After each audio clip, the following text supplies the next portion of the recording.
Today we will going to start discuss on the topic of asexual reproduction in animal, यानी asexual reproduction के माध्यम से हम जानेंगे कैसे एनिमल्स हैं वो रिप्रोड्यूस करते हैं. The method of reproduction in which a single parent is able to produce its own kind. Single parents होने के बावजूद भी ये प्रोड्यूस करते हैं अपने जैसे ऑर्गेनिजम्स को, जिसको हम एसेक्सुअल रिप्रोडक्शन बोलते हैं. In other words, asexual reproduction does not require two sexes. वहाँ पे दो सेक्सेस की ज़रूरत नहीं होती, जैसे मेल या फीमेल का. Organism such as amoeba, yeast, hydra, starfish, sponges and some worms reproduce asexually. और ये सारे जो हमने एग्जांपल पढ़े ये रिप्रोड्यूस करते हैं अपने से ऑर्गेनिज्म एसेक्सुअली के माध्यम से. There are the various types of asexual reproduction, some of them discussed below. और कुछ ऐसे एग्जाम्पल्स हैं यहाँ पे दिए हुए एसेक्सुअल माध्यम के द्वारा भी ये कुछ ऐसे ऑर्गेनिजम्स हैं जो अपनी तरह के ऑर्गेनिजम्स को क्रिएट करते हैं. सबसे पहले पढ़ेंगे budding. The process for reproduction in which a new organism grow in the form of bud. और ये रिप्रोड्यूस होता है नया ऑर्गेनिज्म जिसको हम बोलते हैं bird. A bulb-like projection on the parent is called budding. और ये क्या करते हैं, एक पेरेंट के अंदर अपने जैसे ही ये क्रिएट होते चले जाते हैं. तो आगे हम देखेंगे कैसे ये. Hydra is a multicellular organism. It produce it by budding. और हाइड्रा मल्टीसेलुलर ऑर्गेनिज्म में ये प्रोड्यूस करता है budding. Small outgrowth called bud. जो छोटे छोटे देख रहे निकल रहे हैं इसको हम बर्ड बोलते हैं. Develop from one side of the body, और धीरे धीरे एक साइड में डेवलप होता चला जाता है. The bud either break off from the parent organism to grow into new individual.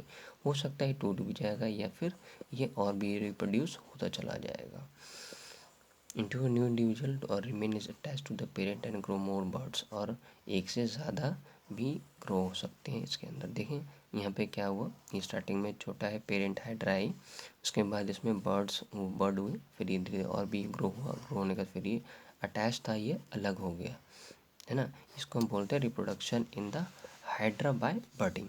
Binary fusion क्या होता है तो आइए जानेंगे. Binary fusion is the simplest type of the sexual reproduction. जो बाइनरी फ्यूजन है ये simplest type of sexual reproduction है. इसलिए ये सिंगल सेल होता है और ये कम्प्लीटली ग्रो होता है and then divide to form two daughter sales.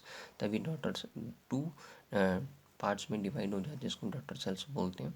It occurs in unicellular organisms like amoeba, जैसे कि अमीबा में होता है, पेनिसियम में होता है, ग्लिना में होता है, जो हम लोगों ने भी एग्जाम्पल पढ़े हैं.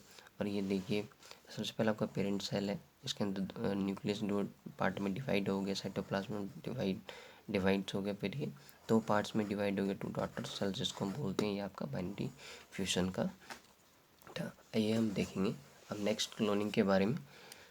और क्लोनिंग होता क्या, सबसे पहले ये जान लेंगे कि एक ऐसा प्लांट उनके अंदर बहुत सारे जड़ें इकट्ठी हैं, इनको हम क्लोनिंग बोलते हैं.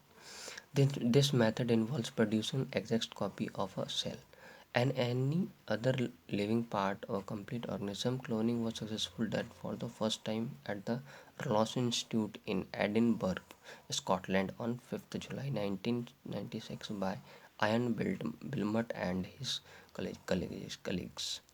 और ये मेथड प्रोड्यूस हुआ, हमने ये जाना कि सेल के अंदर भी जो है बहुत सारे समस्त इनके अंदर जड़ें होती हैं. और ये हमने पढ़ा किनके द्वारा, सबसे पहले हमने पढ़ा रॉसलिन इंस्टीट्यूट में, ये आपका एडिनबर्ग स्कॉटलैंड में है, 5 जुलाई 1996. और इनका नाम था आयन बिलमंट, और इनके साथ जो इनके सहपाठी थे उन सब के द्वारा ही हम लोगों ने इसके बारे में जाना. They successful cloned a sheep named is its Dolly. Embryo cloning is the production of human embryos to produce in the research. जैसे जैसे हमने इसमें जाना कि इस प्लांट्स के अंदर ये क्लोनिंग होते हैं, ऐसे ऐसे सारे ही ह्यूमन से लेके और सारे ऑर्गेनिज्म में ही ये पार्ट सारे प्रोडक्शन होते हैं for use in the research. The goal of this process is to make stem cells that be use to treat disease like cancer and Alzheimer's. Stem cells can be used to generate virtually any type of specialized cell in the human body.